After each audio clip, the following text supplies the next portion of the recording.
시작하도록 하겠습니다. 네. 오늘 내용은 플랫폼 성장 패턴에 대한 내용입니다. 저는 이름이 신병이고요. 여태까지 계속 이제 IT 기업에서 계속 일을 했고, 플랫폼이나 커뮤니티, SNS, 요즘은 다 플랫폼이라고 얘기하는데, 이전에는 뭐 커뮤니티라 그랬고, 뭐 IT 시스템이라 그랬었고, SNS라 그랬고, 또 포탈이라고 그랬고, 이러는데 요즘은 다 플랫폼으로 변했습니다. 그래서 제 소개를 간단히 들면 이제 플랫폼 사업을 하고 했던 경력을 갖고 있고요.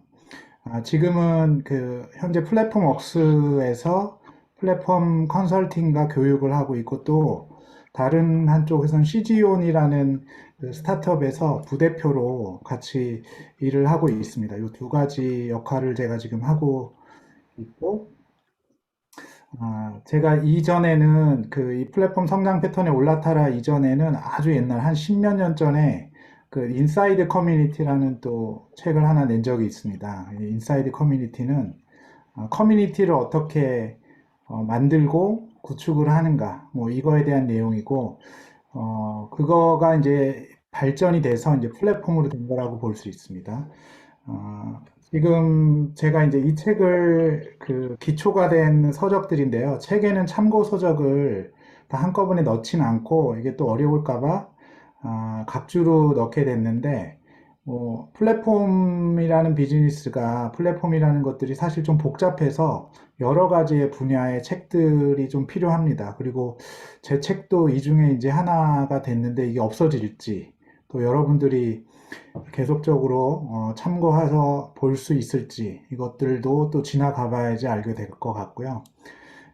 예전의 생각들 제가 싸이월드부터 L포인트 LPA까지 프로젝트를 하면서 들었던 생각들 그리고 시행착오들 그리고 항상 새로운 프로젝트를 맡을 때마다 저게 있지 않습니까? 어떻게 성장시켜야 하는지, 어떻게 해야 하는지, 이런 거에 대한 것들이 주제가 되었는데, 그것들이 이 책에 녹아 있다라고 할 수 있을 것 같습니다. 그리고 제가 이제 전문 작가는 아닙니다. 전문 작가는 아니기 때문에, 실제로 이것들을 정리하는데, 되게 대단히 좀 쉽지는 않았던 것 같아요. 개인적으로 여러 가지를 했는데, 이 많은 거를 어떻게 간략하게 좀 전달해 드릴까. 또 혼자서 하는 거가 아니고, 또 회사 내에서 뭐 세미나를 하는 게 아니기 때문에 여러 가지를 했는데, 이게 간단하게 정리하느라고 정리를 한 내용이지만, 여러분들께도 한번 이 내용에 대해서 소개를 해 드리려고 하고 있고요.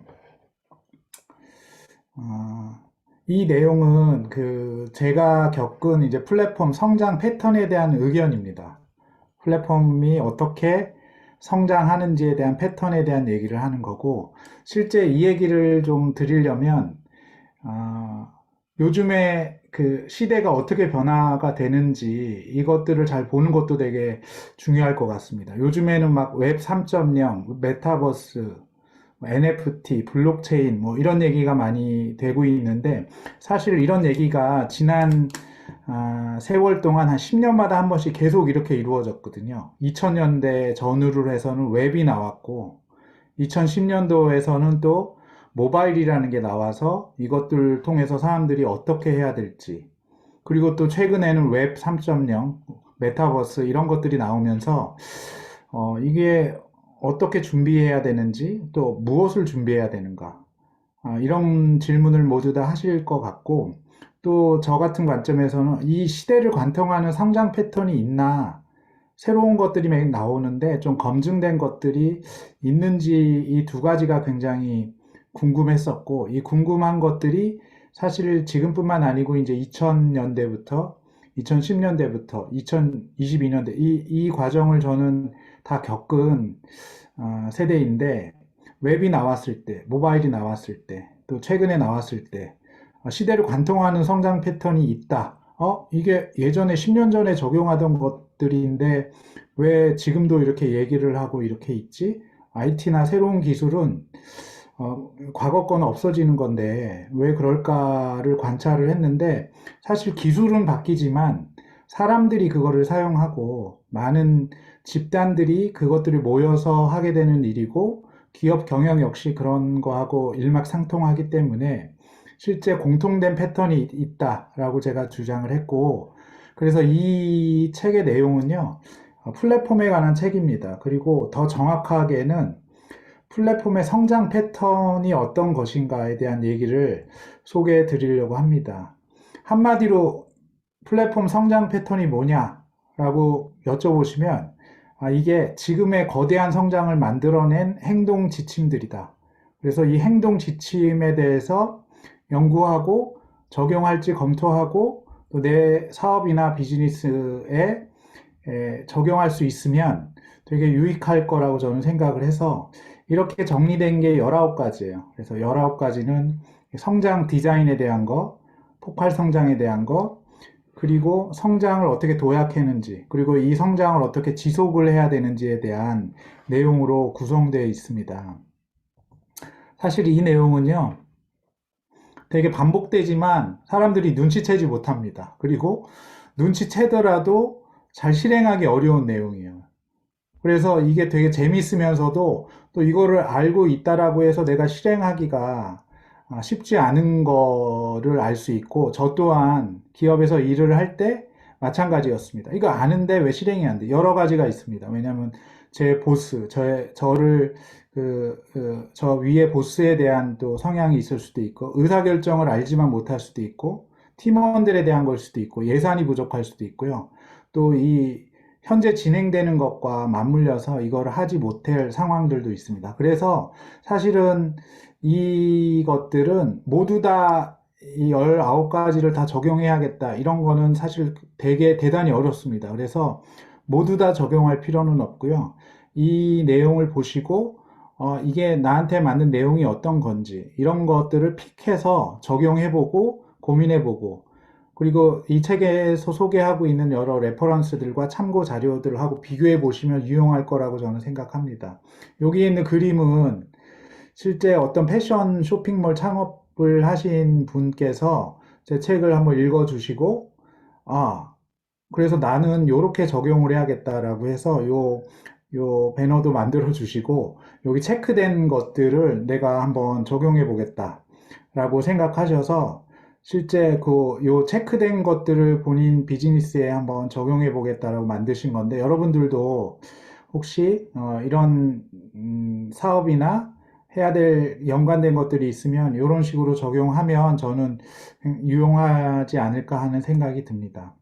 그래서 오늘에는 이 19가지를 전부 다 소개해 드릴 수는 없을 것 같고요. 이 중에서 한 6가지 에피소드, 스토리로 준비를 했는데, 만약 시간이 조금 지연이 돼서, 이렇게 나중에 시간에 좀 얘기할 시간이 없다고 하면 제가 이 에피소드를 4가지나 한 5가지 정도로 줄여서 하도록 하겠습니다. 어쨌든 이 얘기를 한번 드리도록 하겠습니다. 먼저 여러분들 플랫폼에 대해서는 모두 다 알고 계실 것 같습니다. 플랫폼에 대해서는 지난 한 10년 동안 계속 들었던 영향이고 이거에 대한 이제 성장 패턴이 어떻게 되는지도 한번 제가 간략하게 소개를 드리는 것으로 이 미니 강연을 시작하려고 합니다. 플랫폼이란 제가 이 책에서 정의한 거는 3가지로 정의를 했어요. 플랫폼이 여러 정의들이 많습니다.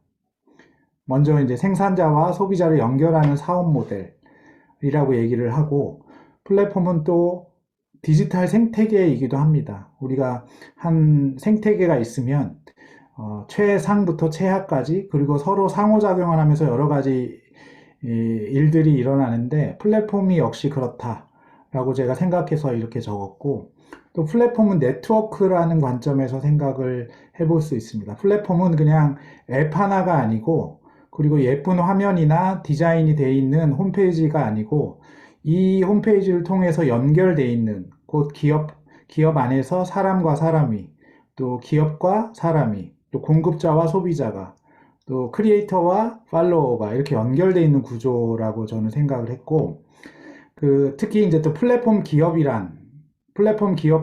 많이 들으실 텐데요. 플랫폼 기업을 쪼개보면 플랫폼이라는 기술 도구, 뭐 앱이나 홈페이지 같은 것들이 있을 거고, 이 사업 모델이 붙어 있습니다. 사업 모델 때문에 필요한 요소들이 있고, 많이 간과하는 게 이제 세 번째 이 기업 문화 쪽인데, 보통의 회사들이 플랫폼을 처음부터 시작한 회사가 아니라 전통 기업들, 우리나라 대기업들이나 플랫폼으로 전환을 해야겠다라고 외치는 기업들이 간과하는 것들 중에서 가장 중요한 게 이제 기업 문화를 간과하고 실제 플랫폼적인 기능적인 것들, 앱을 만들고 회원을 통합하고 앱을 통합하고 플랫폼이 하고 있는 여러 가지 것들을 따라하는 것 때문에 실제 플랫폼 기업이 내는 성과를 내지 못하고 야, 왜 이렇게 비즈니스가 이렇게 되지? 라고 하는 것들이 이 일하는 문화, 기업 문화가 되게 많이 차지한다고 저는 생각을 하고 그런 사례들을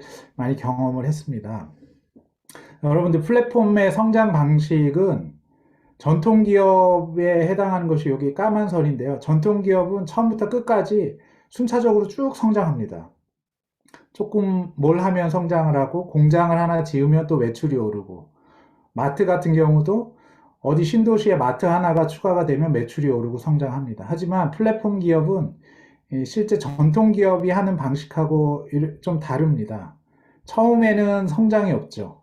시간이 가고 노력이 돼도 성장이 없고 그 어떻게 보면 이제 축적하는 시간이죠. 어떤 분들은 이게 낭비하는 시간이라고 하기도 하고 축적한다고 하면서도 실제 아무것도 안 하긴 하지만 결국엔 이렇게 됩니다. 그리고 이 축적된 힘이 나중에는 힘을 발휘해서 전통 기업보다 수년 동안 혹은 얼마 동안 더 불리한 조건과 성장률을 나타내지만 어느 시점에서는 플랫폼 기업이 굉장히 성장을 하는 모습을 보고 있는데 많은 기업들이 이제 플랫폼, 나도 플랫폼이다 라고 얘기하는 이유가 여기 있는 것 같습니다. 그런데 실제로 기업들이, 스타트업들이 플랫폼 기업이다라고 외치고 하고는 있지만 실제로는요, 일하는 방식은 일반 전통 기업이 하는 방식으로 일하고 기대는 이렇게 해요. 기대는 되게 많이 날 걸로 기대해요. 그래서 실패하는 이유가 실제 일하는 방식하고 우리가 기대하는 성과가 불일치하기 때문이에요. 그래서 실제 일하는 방식을 왜 기대하는 성과하고 불일치되느냐? 익숙하지 않기 때문입니다. 수십 년 동안 일했던 방식이고 우리가 분명히 플랫폼을 하겠다고 하고 플랫폼 기업을 하고 싶어 하지만 실제 본능적인 거는 일하는 방식은 이렇게 돼서 많은 기업들이 제가 경험한 많은 대기업에서도 이것들을 어려워하는 이유 중에 하나입니다. 그런데 여러분 성장 패턴 꼭 찾아야 하십니까? 이렇게 들어오시고 이게 독서 모임도 오셨는데 성장 패턴이 꽤 중요한가? 뭐 중요하지 않습니다. 어떤 분들한테는 이거 필요 없을 수도 있습니다. 개인과 기업이 그냥 선택하는 거거든요. 근데 선택하면 결과가 어떻게 되냐면 어떤 회사에서는 우리가 플랫폼 회사 때문에 구조조정을 당하는 케이스가 이제 발생을 하기도 하고 또 어떤 회사는 이 플랫폼화를 잘해서 연말 보너스가 굉장히 많이 나오는 어떤 곳에서는 동일한 해에 구조조정을 당하는데 어떤 회사는 야, 우리 보너스 돈을 너무 많이 벌었어.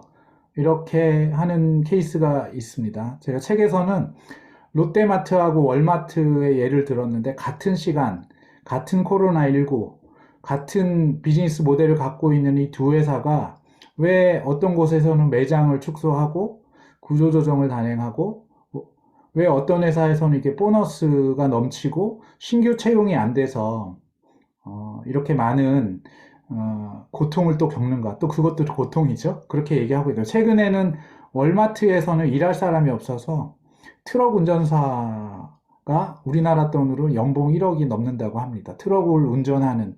근데 그렇게 하는 것들도 또 채울 수가 없어서 사내에서 트럭 운전사 전환 프로그램 같은 것들이 있다고 합니다. 그만큼 일이 많고 이 이유를 저는 이제 플랫폼 비즈니스를 어떻게 준비를 했고 어떻게 하고 있느냐에서 찾았고요. 요즘 결혼하지 않은 20대들도 이 코로나19나 이 경제적인 것들 때문에 결혼을 연기하거나 혹은 우리는 이 코로나19나 이 플랫폼 기업에 있었기 때문에 플랫폼을 잘 활용했기 때문에 독립을 하는 사례도 있는 것을 볼 수가 있었습니다.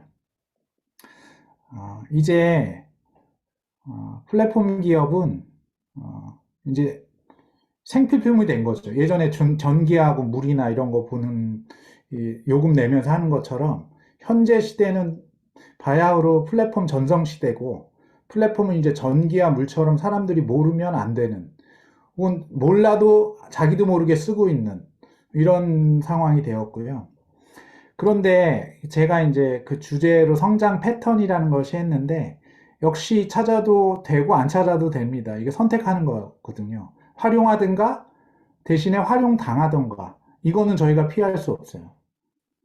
실제 이 사진을 보시면 여러분들 이게 출퇴근하실 때 흔히 볼 수 있는 환경입니다. 여러분 대부분의 사람들이 이 핸드폰을 보고 있죠. 이 장면은 평일 아침 9시 출퇴근할 때 사람들이 많이 다닐 때 사용하는 앱을 제가 한 번씩 쭉 봤습니다. 출퇴근하면서 옆에 뭐 보고 있지, 과연 뭘 보고 있냐라고 했는데 여러분들도 한번 생각해 보실 수 있으시겠죠? 뭐 보고 있는지 한번 상상을 한번 해보세요. 실제 제가 관찰한 결과는 딱 요 네 가지 안에 다 들어가는 거를 알 수 있었거든요. 어떤 사람들은 미디어, 유튜브, 뉴스 이런 걸 보고 어떤 분들은 쇼핑을 하고 어떤 분들은 카톡을 하고 어떤 분들은 아침에 코인과 주식 시황을 보면서 하고 있었습니다. 그리고 요 네 가지 카테고리가 믹싱해서 사용하는 분들도 많았어요. 코인이나 주식을 보다가 와이프한테 어저께 코인이 오른 것 같아 이렇게 얘기하니까 이 아내분이 그럼 나 옷 하나 사도 돼? 뭐 이렇게 얘기를 하고 사도 돼 라고 얘기를 하고 야 코인 오르니까 주식 오르니까 좋다 이렇게 얘기를 하면서 이분은 또 오늘의 시황이 어떻게 되는지 또 이 본인이 보유하고 계시는 이 종목의 그 전망을 하기 위해서 이제 미디어나 유튜브를 보고 이렇게 되고 있는데 실제 그 제가 드리고 싶은 말씀은 어떤 사람들은 아침마다 그 하루 종일 이거에 중독돼서 아무것도 하지 않고 이거를 그냥 보는 것만으로도 이게 다 플랫폼 기업들이죠. 하고 있고 어떤 사람들은 이거를 잘 활용하고 있다는 겁니다. 그래서 근데 제가 보기에는 사람들이 중독이 돼서 그냥 무의미하게 보는 건지 활용하고 있는 건지 이것들도 어, 본인들도 잘 알지 못하는 게 아닐까 이런 생각을 하기도 하고 특히 이제 자녀들이나 이런 분들은 이것 때문에 미디어 중독, 플랫폼 중독 이런 것 때문에 때 골치 아파하시는 부모님들 많이 계시는데 우리의 그 관심은 사실은 이거는 피할 수 없을 것 같고 어떻게 활용을 잘 하는가 내가 플랫폼 기업 때문에 내 비즈니스가 그 피해를 봤는데 그거는 사실은 이 영향력은 피할 수 없을 것 같고 어떻게 활용하게 하는가 이게 오늘의 이제 관심사가 될 것 같습니다. 그래서 오늘 제가 만약에 짧게 지금 여기서 결론을 내버린다고 하면 오늘의 결론은 이겁니다. 익숙한 경험을 돌아보고 달라진 성장 패턴을 발견해야 됩니다. 왜냐하면 이 플랫폼 세상이라는 거는 계속되기 때문이에요. 기술 전문가들도 그렇고, 투자 전문가들도 그렇고, 기술 전문가들은 향후 10년, 투자 전문가의 어떤 분은 향후 50년 동안 끄떡없을 거라고 얘기합니다. 그리고 이게 우리의 생활이 되는 거죠. 그리고 우리 개인이나 가족의 경제적인 안정을 위해서도 대단히 중요합니다. 왜냐하면 이 플랫폼 때문에 일이 변하고 있거든요. 어떤 분들은 일이 많아지고 어떤 분들은 일이 없어집니다. 기기 이코노미가 확산됨에 따라서 플랫폼에 따른 플랫폼 스타의 탄생도 하긴 하지만 플랫폼 때문에 내가 할 일이 없어지기도 합니다. 또한 돈도 변화하거든요. 플랫폼이 지배하는 세상에서는 양극화가 계속 심화됩니다.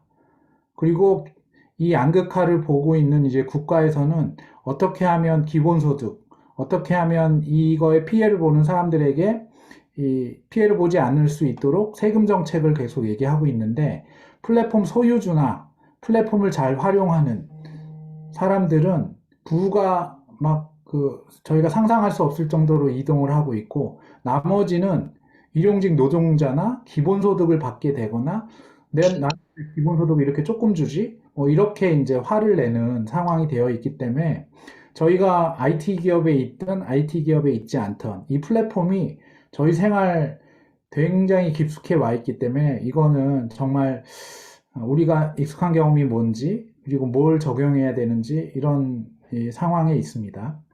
제가 첫 번째 에피소드로 이 예전에 있었던 도토리 환불 사건을 한번 소개해 드리려고 하는데요.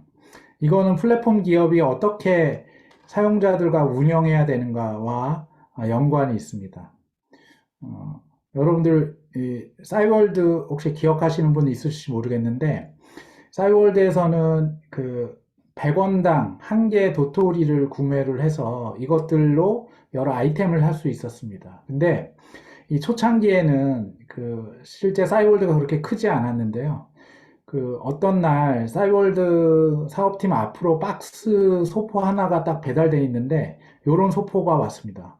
그리고 이게 보다 보니까 이게 뭐 이렇게 특별하게 담당자가 있는 게 아니고 해서 살펴봤는데 실제 어떤 내용이 있었냐면요. 그 안에 아, 도토리가 이렇게 버블랩으로 쌓여져 있었어요. 그래갖고 도토리가 실제 그 갖고 있었고 그 안에 이 다음과 같은 이제 편지 한 통이 좀 있었어요.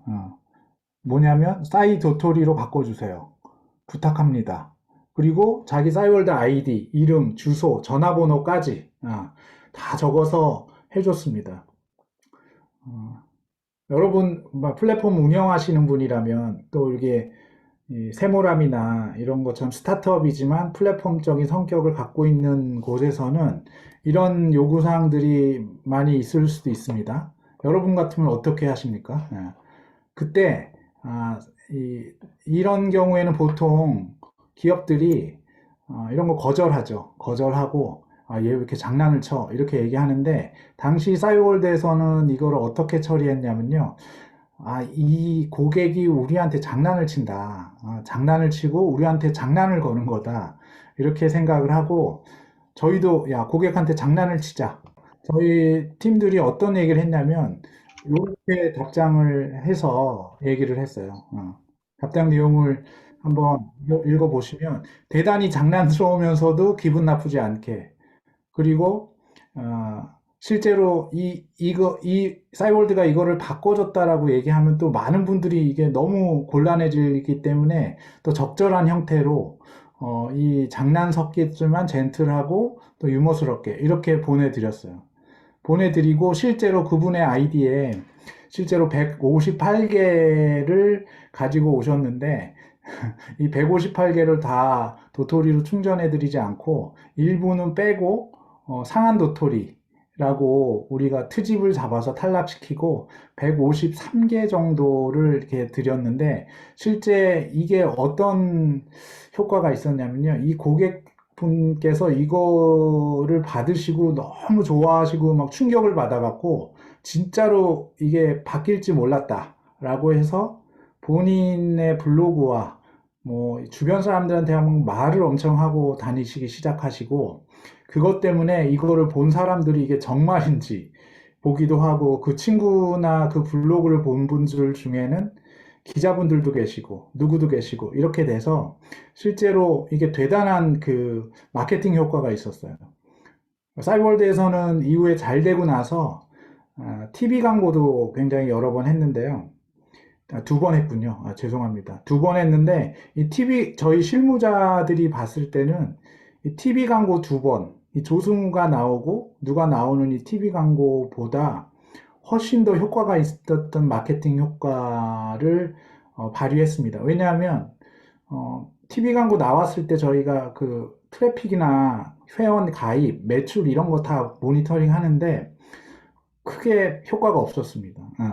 오히려 TV 광고가 부적절했던 거죠. 이런 담당자들의 운영 스킬, 또 고객하고 관계를 맺는 마음, 이런 것들이 의도하진 않았지만 두 번의 CF 광고, 되게 비쌉니다. CF 광고 제작하는 것도 비싸고 매체한테 돌리는 것도 비싼데 이런 일이 있었는데 실제 제가 이런 일들은 아주 옛날 얘기고 이렇게 되지만 최근에 올해 이런 일도 또 있었습니다.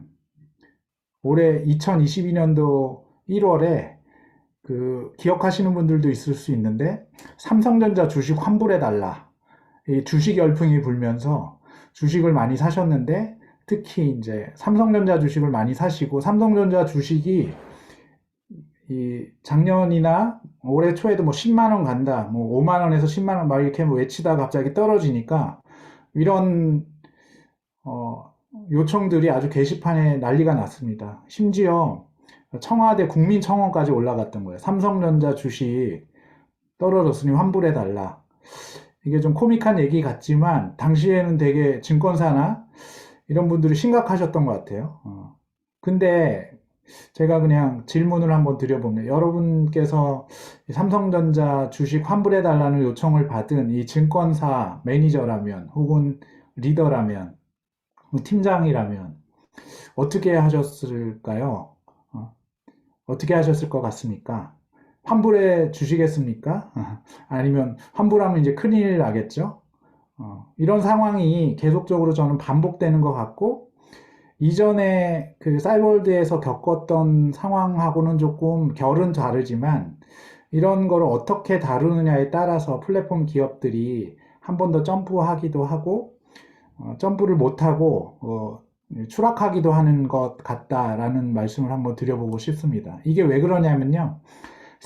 이게 생태계에 있기 때문에 판검사 역할도 해야 되거든요. 플랫폼 운영자들은. 그리고 부정적인 것들도 피할 수 없습니다. 하지만 이걸 어떻게 다뤄야 되는지, 이런 것들도 대단히 중요하고, 실제 이렇게 돼서 우리가 판검사는 아니고 운영하는 자들이 뭐 법을 정하는 입법기관은 아니지만 실제로 법을 정해야 됩니다. 그 생태계에서 움직이는 어떻게 정책을 정해야 되는지. 실제로 아까 앞에서 제가 소개해드린 거는 운영팀의 인간성에 대한 거를 말씀드리려고 한 건데, 이런 일들이 일어나고 계시는 분들도 있을 거라고 저는 생각합니다. 세 번째 에피소드는요, 제가 이제 겪었던 일인데, 제가 그 일을 하면서 새벽이 됐는데 어떤 분이 이제 저한테 문자를 보낸 거죠. 알고 봤더니 이제 저희 그 조직에 있는 이제 어떤 과장이었습니다. 상무님 존경하지만 기한은 못 올리겠습니다. 이게 뭔 소리야? 라고 새벽에 제가 문자를 받더니 이 어떤 일을 진행하고 있는데 결과가 걱정돼서 내가 기한은 못 올리겠다는 거죠. 이 일이 잘 안 될 것 같고 나도 책임을 당할 것 같기 때문에.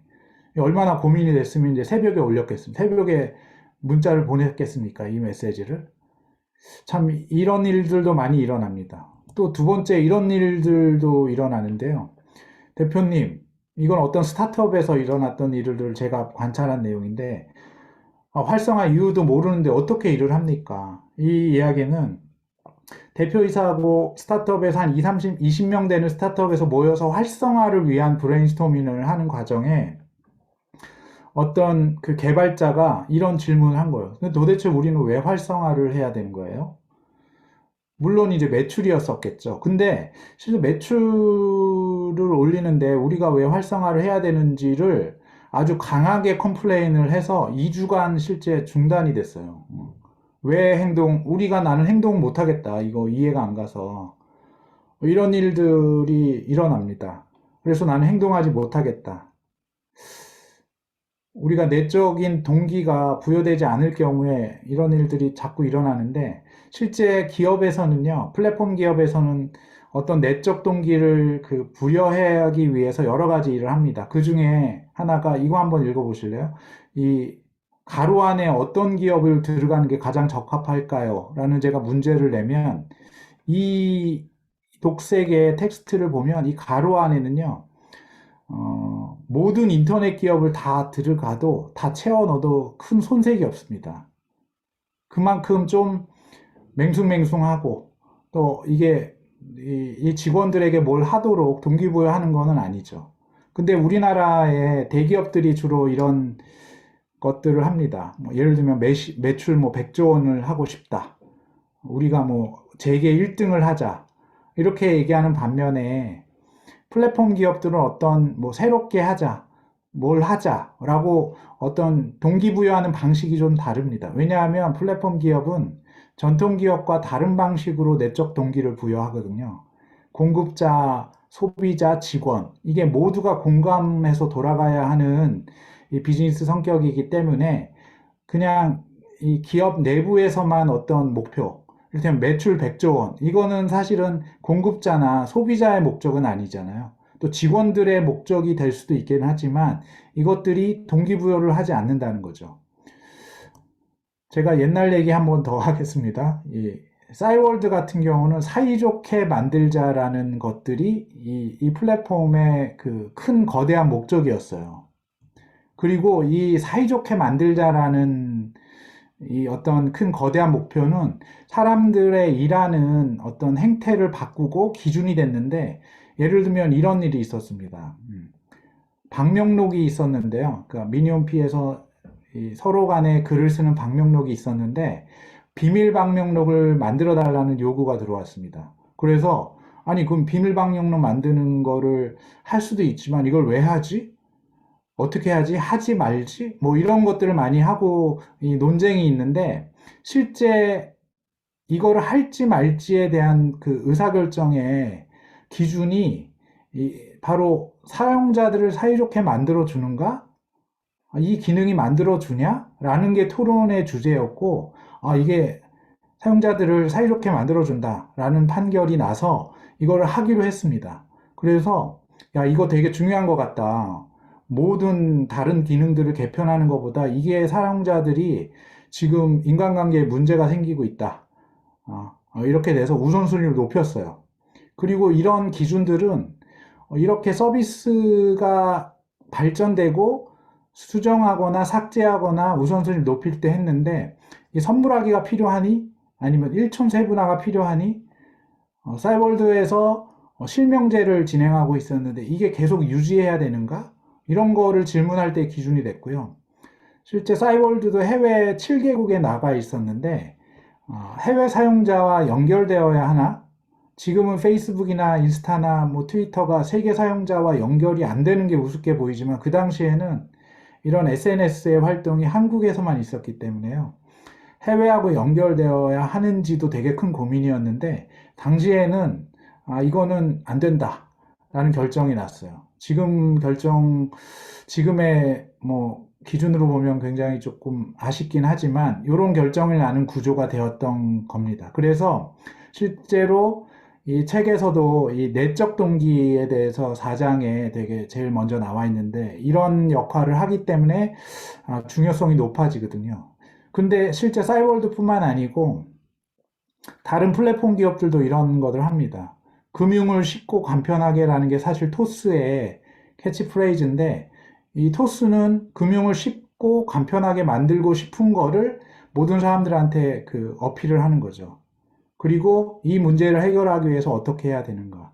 근데 토스를 여러분들도 많이 쓰고 계시겠지만 지금 얼마나 그 당시에 쉽고 간편하게 했냐면요. 토스가 24초에 송금을 하는 그 기능을 개발할 당시에는 신한은행은 2분, 기업은행은 5분, 우리 은행 ATM에서는 1분 31초가 걸렸습니다. 이게 다 공인인증서가 세팅이 되고 나서요. 일반 은행은 무조건 2분 이상이 넘었고요.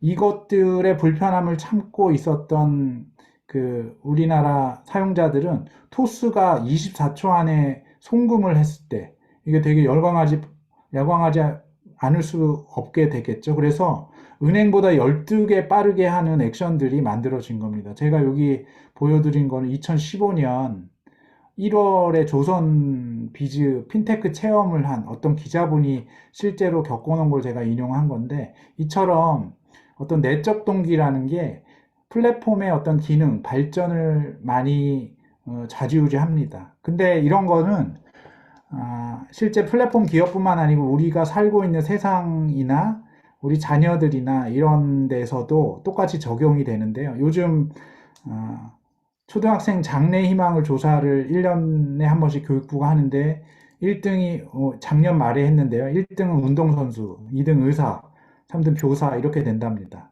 근데 실제 이 장래 희망도 이렇게 어떤 그 특정한 것, 특정한 도달해야 될 것, 1등, 뭐 이렇게 하게 되면 이게 문제가 생겨요. 왜냐하면 그거를 달성하지 못했을 때 또 그거 말고 어떤 거에 대한 그 운신의 폭이 되게 좁아지거든요. 그래서 이런 것도 의사가 되는 대신에 나는 많은 생명을 살리는 것이요 라고 좀 목표, 자기의 내적 동기를 넓히는 작업이 필요하다고 이제 생각을 합니다.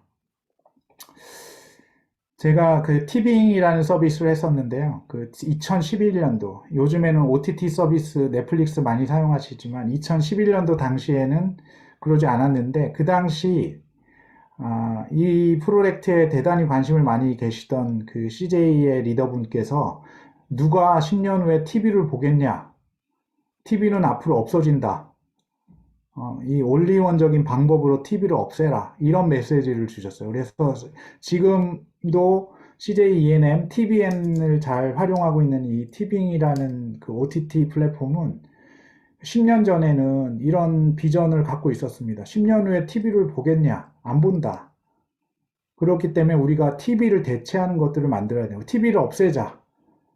이런 캐치프레이즈가 있었고, 그것들이 실제 그 구성원들이 일을 하는 기준이 됐습니다. 그래서 저희들은요, 팀 미션이 이런 거죠. 야, 우리가 TV를 없앨 만큼 재미있는 방식을 한번 찾아내자. 그래서 아이디어를 막 낸 거죠. 서비스는 어떻게 해야 되고, 콘텐츠는 어떻게 해야 되고, 이렇게 됐고. 또 대표적으로 그때 당시에 이런 것도 했었습니다. 막대 먹은 영애씨라는 게 있었고, 재밌는 프로그램이 있었는데, 막대 먹은 영애씨 채널 같은 걸 만들었어요. 보통 TV 방송국에서는 채널 같은 것들을 만들면 이게 대단히 힘들거든요. 뭐 KBS가 채널 하나고 SBS가 채널 하나인데 뭐 채널을 또 만들어? 하지만 이제 모바일이나 이제 인터넷에서는 채널을 막 만들 수 있거든요. 그리고 지금은 이게 좀 활성화되어 있는 것 같긴 한데 티빙 보는 사람들끼리 세팅하도록 만들어주는 거. 그 다음에 티빙 박스라고 해서 이 하드웨어를 끼면 이 TV에서 볼 수 있는 그 티빙의 모바일의 화면을 TV에서 볼 수 있는 것들 같은 것들을 막 시도했습니다. 최근에는 TV를 안 보시는 분들도 많죠. 실제로 없어지진 않았는데 TV에서 뭘 보냐면 TV에 넷플릭스 연결해서 보고 TV에 티빙 연결해서 보고 하거든요. 그래서 실제로 10년 전에 이야기했던 것들이 이렇게 이제 바뀌고 그 바뀌는 어떤 동기부여를 했을 때 그 사용자들이 내부의 구성원들이 이렇게 바뀌고 있습니다. 이 바뀌는 것들에 서 내적 동기에 대해서 되게 중요한 그 요소이다. 이런 것들을 언급해 놓고요. 그리고 이 싸움은 사실 끝나지 않았어요. 넷플릭스, 웨이브, 티빙, 왓챠 이런 것들이 이게 최근에 4월 18일 기사 제가 인용한 건데 아직도 싸우고 있습니다. 당시에 티빙도 매출액이 그 월에 한 2억 정도 했었는데 벌써 1,300억이나 됐죠. 하지만 아직 적자죠. 사용자들도 되게 많아지고 있어요. TV가 없어지고 있어요. 이런 미션을 가지고 이런 플랫폼들도 움직인다고 볼 수 있습니다. 그래서 책에는 그럼 우리가 이런 것들을 어떻게 하면 좋을지에 대한 액션 가이드 같은 것들을 좀 제가 적었고 앞에서 보시면 행동하게 만드는 비결 어떻게 해야 되는 거지? 목적을 동기로 어떻게 부여하지? 그 다음에 우리가 어떻게 문화를 만들어서 이 문화가 플랫폼에 적용될 수 있도록 하는 거지? 라는 것들에 대해서 좀 제 생각을 정리한 거를 보실 수 있을 겁니다. 그리고 사실은 이 지금 제가 얘기한 내용이 이 내적 동기한 얘기인데 사실 이 내적 동기를 부여하자, 우리의 미션을 정하자, 비전을 정하자, 이거 되게 흔한 얘기인데 사실 되게 어렵습니다. 그럼에도 불구하고 이것들을 계속 얘기하고 하는 이유가 결국에는 이것들이 플랫폼의 발전 방향도 정해주고요. 내부 직원들이 어떻게 해야 될지, 그리고 이거에 참여하는 공급자들이 어떤 지침을 가지고 해야 될지, 그리고 이들이 자발적으로 행동하도록 이어주고 연결주고, 이게 결국 플랫폼의 성장을 만듭니다.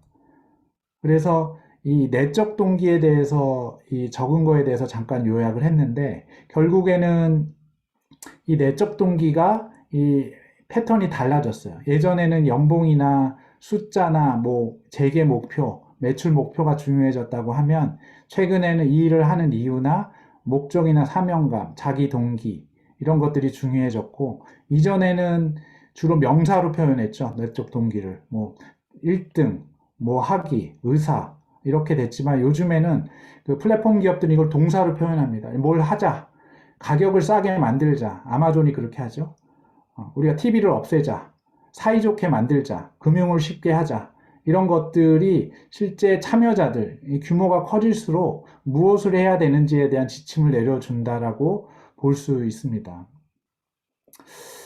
어, 에피소드 네 번째를 하고 제가 여러분들하고 얘기하는 시간을 갖는 게 좋을 것 같습니다. 시간 관계상. 그래서 이 에피소드 네 번째는요, 이 플랫폼을 구축하는 거에 대한 얘기인데, 이, 제, 아시는 분 중에 45세, 최근에 창업하신 분이 앱을 만들고 있습니다. 그리고 저하고 이제 이거 만나서 조언을 구하고 싶어서 얘기를 했는데, 한번 환경을 보시고 여러분들도 한번 어떤 조언을 해주실 수 있을지 한번 같이 보시면 좋겠어서 제가 적었는데요. 창업을 했습니다. 그리고 자본금 5천만 원을 했어요. 그리고 외주 앱을 발주해서 1억 1천만 원 정도를 했습니다. 그리고 기획 기간이 2개월이고 개발 기간이 3개월이고 테스트 1개월 해서 8월 초에 오픈 예정이라고 합니다. 그리고 이 멤버들은 많지가 않아요. 한 명이 지금 풀타임으로 있고 아르바이트가 한 2명 정도를 예외하고 있는 것 같습니다. 여러분들 어떻게 하시겠습니까? 이분한테 조언을 만약에 해 주십사 하고 요청을 드리면 어떻게 하실 것 같습니까? 제가 이분한테 조언을 하기 전에 두 가지 얘기를 먼저 해드렸는데요. 당근마켓의 창업 얘기를 제가 해드렸어요. 이거는 책에도 나와 있는데 당근마켓이 창업할 때 어떻게 됐는지, 이 당근마켓을 창업한 이 창업자들은요, 이전에 카카오 직원들이었습니다. 카카오 직원이었고, 또 이전에는 네이버 직원이었고, 그리고 이 당근마켓을 창업한 창업자는요, 그 카카오에서 비슷한 카카오 플레이스라는 서비스를 약 8개월 갈려서 아주 공을 들여서 만들었는데 대실패를 합니다. 첫 만든 당시에 200만 다운로드가 되었는데요. 이후에 한 일주일 정도가 지난 이후에는 다운로드 수가 5천 건으로 줄었고 5천 건으로 준 이후에 시간이 지나자 사용자들이 되게 미비하게 와. 그렇게 해서 이 팀이 해체됐습니다. 그리고 이거를 리딩했던 이 대표분은 퇴사를 하고 그 이후에 이제 당근마켓을 창업을 했는데요. 이 당근마켓을 처음 창업하면서 이 카카오 플레이스에서 배운 이게 되게 큰 교훈이 됐죠. 그래서 당근마켓을 창업할 당시에는 딱 개발을 2주만 썼습니다. 2주만 쓰고 개발을 했어요. 처음에 작게 시작하고 크게 성장을 하는 방법을 택한 거죠. 카카오 플레이스에서 성장했던 방식이 이 방식이라 그러면 당근마켓에서 선택한 방법은 아주 작게 시작하고 고객의 의견을 듣는 형태, 그리고 오픈 방식의 성장을 한번 보시면 전형적으로 이렇게 됩니다. 이 얘기를 하나 드렸고요. 두 번째로 오늘의 집 이야기도 하나 드렸어요. 이게 도움이 될지 모르겠지만 한번 들어보시라고. 오늘의 집도 역시 우리가 다 아는 훌륭한 이 플랫폼이지만 지루한 시간을 어떻게 보냈는지에 대해서는 우리가 알 수 없습니다. 지루한 시간은 이 창업자가 얘기하는 거를 한번 보시면 30개월간의 매출 제로 시기를 견뎠다고 얘기해요. 그래서 30개월 동안은 매출이 없는 거죠. 그래서 되게 이제 고달프기도 합니다. 고달프기도 해서 이것들을 얘기해 드렸더니 실제로 본인이 풀타임으로 외주 용역을 통해서 하려던 것들에 대해서 지금 정리하고 있는 조금 더 기능을 빼고 안드로이드와 iOS 둘 다 하려는 것들을 좀 줄이고 뭐 이런 노력을 좀 하고 있는 중이어서 제가 이거를 말씀을 한번 드렸고 이거는 책에서 이 최소화해서 만들어야 하는 거에 대한 사례로 나오는 얘기입니다. 그리고 이것들을 통해서 실제로 우리가 알고 있지만 자기 비즈니스가 돼버리면 욕심이 생겨서 이 일을 못하는 것 같더라고요. 제가 처음에 조언을 했을 때도 필요 없다. 안드로이드만 하면 안 된다. 그 아이폰 사용자들도 많기 때문에 이게 플랫폼이 성립하지 않는다라고 주장을 하셨지만 이 두 가지 예를 들여 이 설명드리니까 이 마음을 바꾸셨습니다. 그래서 플랫폼은 사실은 아무리 거대한 걸 하더라도 정말 작게 시작하고 고객 니즈를 계속하면서 발전하는 것이 필요하다라고 제가 말씀드릴 수 있을 것 같습니다. 제가 이 내용을 에피소드는 여러 가지가 좀 있긴 한데요. 이 에피소드에서 요까지만 한번 말씀을 드리고, 여러분들 이 질문을 하고 싶은 얘기를 좀 해주시면 그거에 맞춰서 한번 다시 이후에 준비한 게 매칭이 되는 게 있으면 말씀드리면 어떨까 합니다.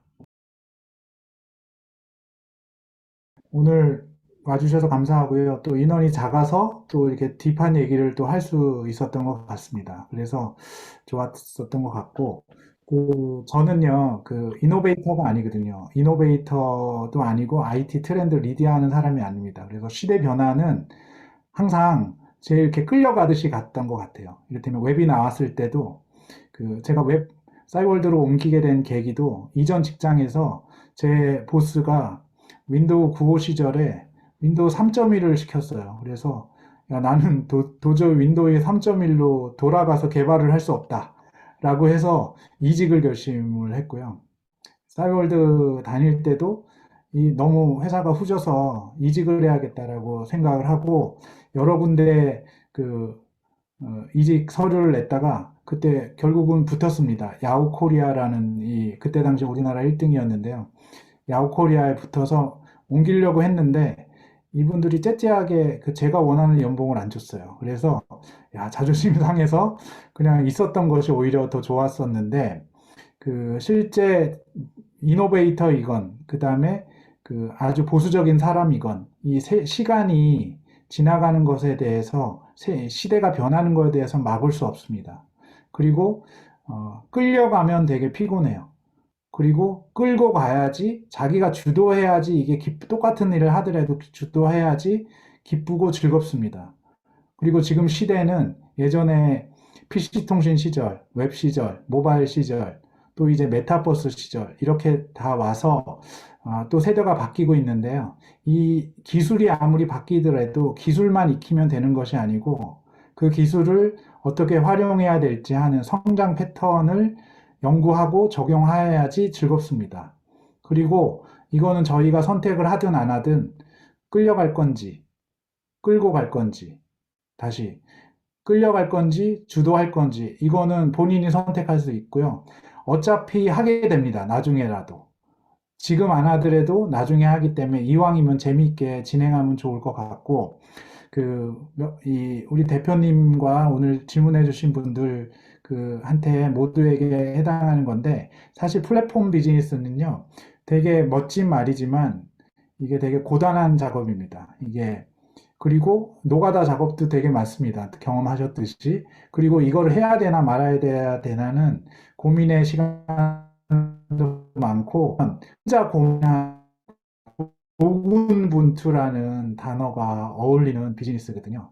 하지만 어쨌든 이거를 해내고 이겨내면 이전에 했던 고생들이 한꺼번에 다 보상을 받습니다. 경제적으로 보상을 받든가 아니면 시간적으로 보상을 받든가.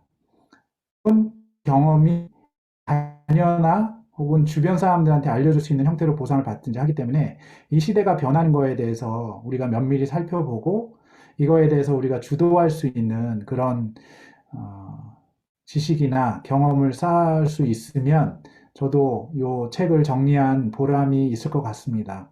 오늘 와주셔서 감사드리고요. 이후에도 도움이 되시는 책이 되었으면 좋겠습니다. 이상입니다.